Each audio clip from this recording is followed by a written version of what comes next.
Buenos días y bienvenidos a Iglesia Navarra, el programa que trae la realidad de nuestra Iglesia diocesana.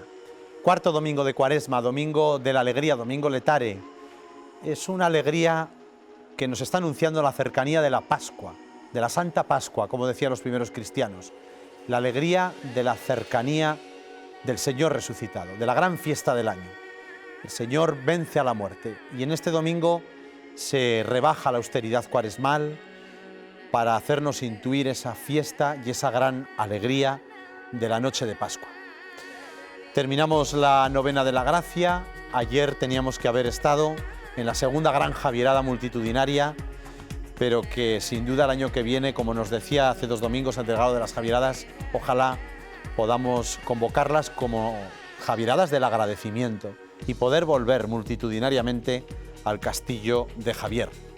Y en la perspectiva de la gran solemnidad de San José, el próximo viernes es la fiesta de San José, año jubilar de San José, con una gran carta hermosa del Papa que en todas las Eucaristías seguro desgranaremos y podemos leer como preparación a esta gran fiesta de San José, día del seminario también, que tendremos el próximo domingo y ya desde ahora toda esta semana rezando por las vocaciones, por los seminaristas y por el aumento de las vocaciones al sacerdocio en nuestra Iglesia diocesana. Y en el Evangelio hoy vamos a escuchar esa contestación de Jesús a Nicodemo. Tanto amó Dios al mundo que entregó a su Hijo, así como fue elevada la serpiente por Moisés y fueron curados los israelitas de las mordeduras de serpiente, así tiene que ser elevado el Hijo del Hombre. Lo veremos elevado en la cruz, como escribía esa preciosa meditación el padre Cantalamessa, predicador de la Casa Pontificia, vencedor porque fue víctima. Así lo vamos a contemplar y así nos encaminamos hacia la recta final de la Cuaresma para celebrar un año más la Santa Pascua. Y hoy en nuestro programa vamos a hacer referencia a lo que nos ha ido ambientando el viaje que el Santo Padre, el Papa Francisco, realizó el pasado fin de semana a Irak. Y por eso vamos a hablar con ayuda de la Iglesia necesitada, cristianos perseguidos y toda la realidad que muchos cristianos también están viviendo en Irak. Y para eso está con nosotros María Ratibel, delegada en Navarra de la Fundación Pontificia Ayuda a la Iglesia Necesitada. Buenos días, María. Buenos días. Bueno, Ayuda a la Iglesia Necesitada, alguna vez ya has venido a estar con nosotros y a compartir un poco la realidad con la que trabajáis, ¿no? Tenéis un equipo de voluntarios, ya lleváis un tiempo en Navarra de entrada. Bueno, ¿cuál ha sido el trabajo que habéis realizado? Y luego, bueno, pues también eso vosotros y los cristianos no perseguidos, ¿cómo están? Ha habido una pandemia de por medio que supongo no les ha favorecido mucho. Cuéntanos un poco. Bueno, en el trabajo, en el día a día del voluntario, somos un equipo pequeñito. O sea, si alguien quiere conocer más Ayuda a la Iglesia Necesitada, voy a aprovechar que salimos en la tele y apoyar al equipo de voluntariado, estaríamos encantados de ampliar el equipo. Pero bueno, en los tiempos que nos ha tocado, acabas de comentar que otra vez estamos sin javierada, otra vez estamos sin procesiones para la Semana Santa, pues es muy difícil ese trabajo que hacíamos, que lo has conocido en tu parroquia también, pues de acudir a las parroquias, de contar esta realidad de la Iglesia necesitada y perseguida. Y bueno, estamos para la difusión de todo esto que nos parece tan importante contarlo, pues como en muchas otras cosas, echando la imaginación, ¿no? Utilizando pues otro tipo de canales. El jueves, día 4 de marzo, por ejemplo, ha habido una vigilia de oración desde Madrid, desde la Almudena, en la que estaba el cardenal Osoro, en la Noche de los Testigos, con 3 testimonios muy potentes de Irak, de Nigeria y de Indonesia. Y esto se ha retransmitido por el canal YouTube de Ayuda a la Iglesia Necesitada, con mucha difusión. Pues un poco echando la imaginación. También hemos podido estar presencialmente, como otros años, en la catedral con la Hermandad de la Pasión, haciendo el Vía Crucis por los cristianos perseguidos, con un aforo más reducido. Pero bueno, echándole eso, un poquito de imaginación y echando mano de las nuevas tecnologías que nos ayudan a llegar. Y en lo que me preguntas de... O sea, cómo el COVID ha venido a agravar la situación difícil que ya tenían los cristianos necesitados y perseguidos, porque el espíritu de ayuda a la Iglesia necesitada, sobre todo es ese apoyo pastoral para que la Iglesia pueda realizar su función allá donde pasan necesidad, donde no tienen lo mínimo. Pues se ha incrementado mucho, por ejemplo, la ayuda a través de estipendios de misa. Es un tipo de ayuda que llega directamente a los sacerdotes que rezan por las intenciones de los donantes y que en muchos casos son el único sostén, el dinero que reciben por esos estipendios es el único sostén para toda su comunidad. El COVID no ha venido más que a agravar la situación que de por sí ya era difícil, digamos que a los pobres entre los pobres les ha venido a dar un gran mazazo. Os he traído, por ejemplo, el boletín de Venezuela, que lo pensaba un ratito antes de hablar contigo. Es un boletín que lo sacamos justo unos meses antes de la pandemia. Y en él pedíamos ya ayuda para los sacerdotes religiosas de Venezuela en un país que estaba ya con una gran crisis, con miles de venezolanos que estaban abandonando el país, pérdida de libertades. Y resulta que además de esto les llega la pandemia. Pues, por ejemplo, tuvieron que transformar comedores sociales que llevaban en las parroquias en un reparto de comidas a domicilio, porque estaban también las personas confinadas y desde luego nosotros incrementando esa ayuda porque donde eran pobres pues vinieron a tener más dificultades. Y este es un poco un ejemplo de cómo ha podido incidir la pandemia. Volviendo un poquito a la primera pregunta de vuestra presencia en Navarra, me habían comentado, además lo había oído, tenéis una acción sencilla en Navarra, esa exposición de «y si fuera yo?». La pregunta, de alguna manera, cuando hemos hablado de cristianos perseguidos a nuestros feligreses que tenían poca referencia Sí. de este problema de los mártires de hoy, me pareció una pregunta con mucha fuerza, ¿no? Siempre hemos dicho a los cristianos de aquí, es decir, ¿y si ahora, a la salida de misa, tendríamos persecución policial o de grupos terroristas o de lo que sea, ¿no? ¿En qué consiste esta exposición y cuál es un poco su mensaje? Pues esta exposición consta de unos 15 paneles, cada uno está dedicado a un país porque el mapa de la persecución es enorme, hay una buena parte del mundo que está pintada o bien de rojo en nuestros mapas, que son los países donde hay persecución, o bien de naranja, que es los países donde hay discriminación por ser cristiano. Y está contado esta realidad a través de testimonios. Entonces, en cada uno de los paneles hay una persona del país del que se hable que cuenta en primera persona pues, su testimonio de persecución, a veces de martirio de sus propios familiares, de grandes dificultades por ser cristianos en tantos países, en Nigeria, en Irak, en China, en Vietnam. Es que son tantos países y tantos cientos de millones de hermanos nuestros. Y lo que tiene como de diálogo con nosotros es esa pregunta, ¿y si fuera yo en cada uno de los paneles? ¿Y si esto me pasara a mí? ¿Y si me hubiera sucedido qué? ¿Y si me hubiera pasado como estos padres pakistaníes que perdieron a su hijo porque estaba pues, de vigilante en una iglesia y se abrazó literalmente al yihadista que se iba a hacer explotar y salvó así las vidas de muchas personas? ¿Y si eso me hubiera sucedido a mí? Entonces es una manera de llamarnos a pensar en nuestra propia fe, en cómo la vivimos, a veces en cuánto nos quejamos, a veces en la pena que nos damos, ¿no? Que hoy es que ahora, bueno, que si nos amenazan, no sé, los conciertos de según qué colegios católicos, ¿vale? Pues están empezando a estar las cosas aquí un poco más incómodas. Socialmente no es lo más brillante decir yo soy de las que rezan el rosario, ¿no? Ahora mismo, pero bueno, no es lo mismo que un hijo tuyo muera mártir en la puerta de una iglesia por defender a sus hermanos que estaban dentro. Entonces creo que son testimonios importantes y que no nos tienen que entristecer, sino darnos la alegría de pertenecer a esta iglesia, porque eso es también la iglesia de Cristo. Claro, efectivamente, sí. Gran ayuda para ayudarnos a sensibilizar sobre este campo tan importante que es vida de la iglesia. Vamos a ver este primer vídeo del Evangelio de este domingo.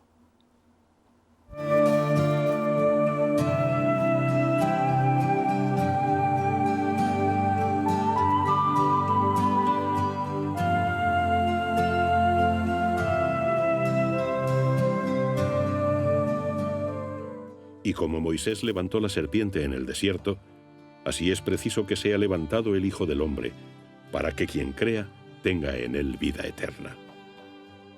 Pues tanto amó Dios al mundo, que le entregó a su Hijo unigénito, para que todo el que crea en él no muera, sino que tenga vida eterna. Pues no envió Dios a su Hijo al mundo para juzgar al mundo, sino para que el mundo se salve por él. Quien cree en él no es juzgado, pero quien no cree ya está juzgado, porque no ha creído en el nombre del Hijo unigénito de Dios. Este es, por tanto, el juicio. Vino la luz al mundo, Pero los hombres amaron más las tinieblas que la luz, porque sus obras eran malas. Así pues, quien obra mal aborrece la luz, y no viene a la luz para que no se reprueben sus obras. Pero quien obra la verdad viene a la luz, de manera que quede de manifiesto que sus obras han sido hechas según Dios.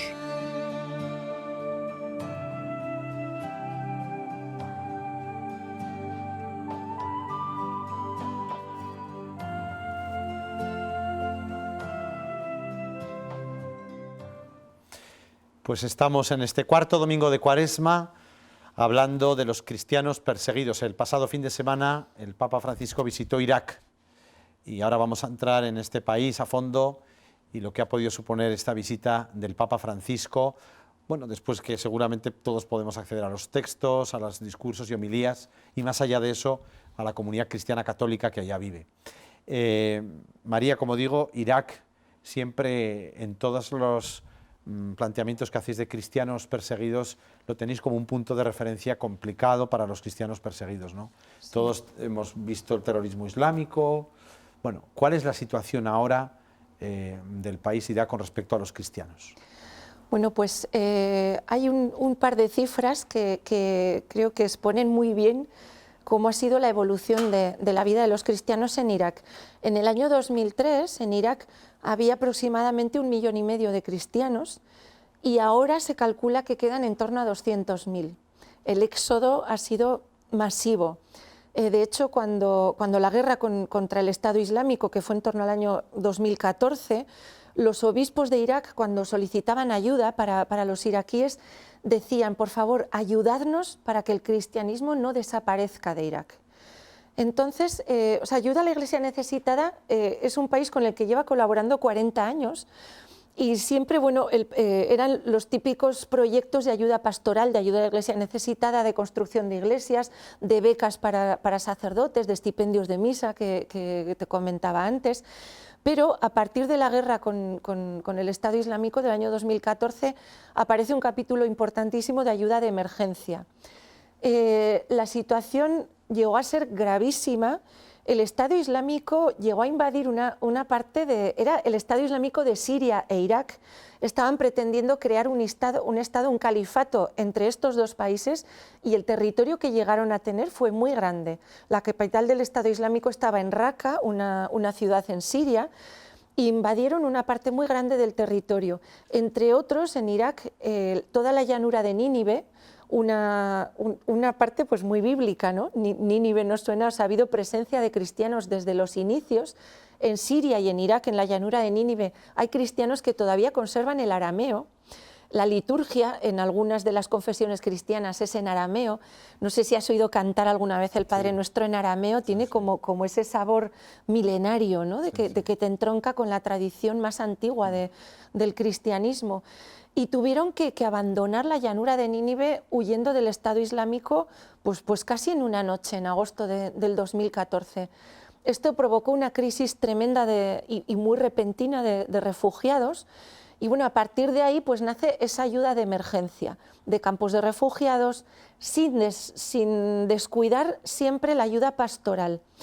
La visita del Papa es muy importante y además tengamos en cuenta que es el primer viaje que hace el Santo Padre desde que comenzó la pandemia. El primer viaje en más de un año es este viaje a Irak. Un viaje que ha emprendido en un contexto de un riesgo tremendo, porque ha podido finalizar la guerra, pero los atentados siguen siendo el pan nuestro de cada día en Irak. Hay una gran inseguridad para los cristianos. De hecho, a algunas ciudades todavía no se atreven a volver, como a Mosul, por ejemplo, una ciudad muy grande de la llanura de Nínive. Y bueno, esta visita, claro, hay un agradecimiento enorme porque ha asumido un riesgo muy grande el Papa, aunque hay medidas de seguridad importantes, ha asumido un riesgo, pero bueno, yo creo que ha querido estar cerca de los que igual han simbolizado el sufrimiento tremendo de la persecución durante muchos de los últimos años. Entonces es como papá ha venido a visitarnos, ¿no? Y la Iglesia se acuerda de nosotros. Hubo un tiempo al principio que, por favor, rezad por nosotros, esto no está saliendo en las noticias. Bueno, pues ahora van a tener una repercusión que lo que no han podido llegar antes, pues gracias a la visita del Papa se va a conocer mucho. Entiendo que, por tanto, una consecuencia es confortar a la comunidad cristiana de Irak. Sí. Y con respecto a la persecución, ¿se puede entrever que aminora o que se agrava? Es una pregunta compleja. A ver, depende de con qué momento lo comparemos. En el año 2003, en Irak, ya había unos 100 atentados mensuales. Entonces, se pasó de una situación de enorme inseguridad, de atentados, en Bagdad, el Papa ha visitado una catedral en Bagdad donde hubo un atentado en 2011, antes de la guerra del Estado Islámico, en el que murieron 56 personas, 4 musulmanes que estaban ayudando a vigilar la iglesia y el resto eran los fieles que estaban celebrando la misa. Están los años durísimos de la guerra, pero ahora digamos que se ha vuelto a aquella situación de guerra de guerrillas, de atentados continuos, de mucha inseguridad, de reconstrucción, porque aquello, lo oí hace poco a un sacerdote iraquí, decía, cuando volvimos a nuestras casas, cuando se recuperaron esos territorios, era un mar de escombros aquello, un mar de escombros. Entonces está la inseguridad, está las condiciones durísimas de tener que reconstruir todo aquello, de retomar los pequeños negocios, pero a la vez la fe inquebrantable de unas personas que dicen, o sea, yo siempre he estado aquí, esta es mi tierra, esta es mi fe, por esta fe por la que han podido morir mi padre, mi esposo, mis hijos delante de mí, yo quiero quedarme aquí, no puede desaparecer el cristianismo de Irak. Y esta es una pregunta para los que nos pueden estar viendo, que se asoman por primera vez a este tema de la persecución religiosa. ¿Están defendidos internacionalmente? ¿Qué papel puede jugar grandes países? ¿Tiene conciencia Europa, otros países grandes, de la persecución de cristianos? El Papa lo dice cuando habla a los distintos representantes en la Santa Sede y tal, pero ¿o es un problema que está solapado con otros de violencia y se acabó? A ver, creo que la respuesta está en el poco o casi nulo eco que tienen este tipo de noticias en los medios de comunicación. Algo que nos sorprende muchísimo cuando vamos a dar charlas a las parroquias o cuando colocamos la exposición en colegios católicos es la sorpresa. ¡Buah! No sabía esto. Cuando se ve el mapa de la persecución, ahí va, y también aquí, también en este país, y sumas millones y millones y millones de personas, no se conoce. No se conoce y no hay institucionalmente un interés prioritario por defender este tipo de cuestiones, por llevarlas a los parlamentos, por hacer una declaración de apoyo a... Ha habido muy pequeños gestos, pero que normalmente han pasado muy desapercibidos. Y yo algo a lo que animo mucho pues cuando damos charlas, cuando hablamos pues con chavales en parroquias, en institutos, es, a ver, con esto como con tantas cosas, no te limites a recibir la información solo de los canales habituales, porque hay una selección de noticias, hay una selección de la realidad que nos hace ver las cosas de una determinada manera. Y creo que tenemos la responsabilidad de completar ese panorama. Y en esto, desde luego, estamos muy poco informados, muy poco. Cuando hay un atentado tremendo, pues cuando ha habido, por ejemplo, en Egipto, si recuerdas el Domingo de Ramos de hace, creo que 2 años, pues hubo un atentado tremendo en una iglesia en Egipto, murieron muchísimas personas, claro, eso salta a los medios. Pero claro, ¿qué está pasando en Egipto? ¿Eso en qué contexto ha sucedido? Eso no lo sabemos.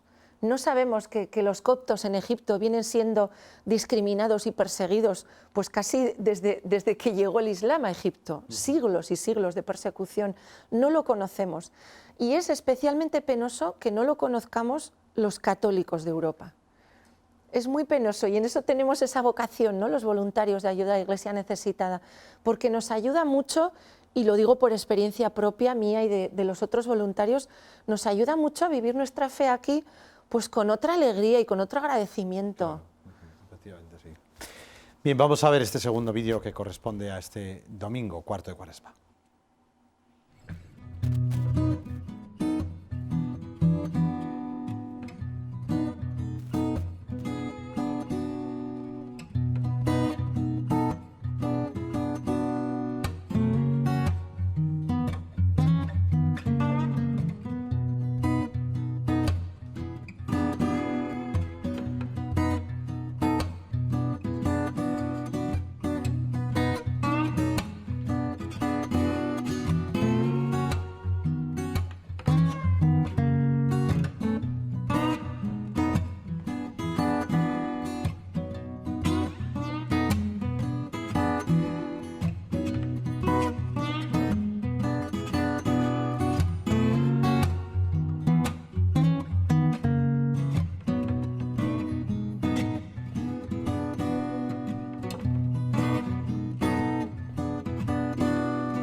Bien, pues estamos en este cuarto domingo de Cuaresma, hablando con María Retibe, la ayuda a la Iglesia necesitada a raíz del viaje del Papa que tuvo lugar el fin de semana pasado a Irak, la realidad de los cristianos perseguidos y de lo que ayuda a la Iglesia necesitada está haciendo, que es mucho, por lo menos darnos a conocer esta realidad.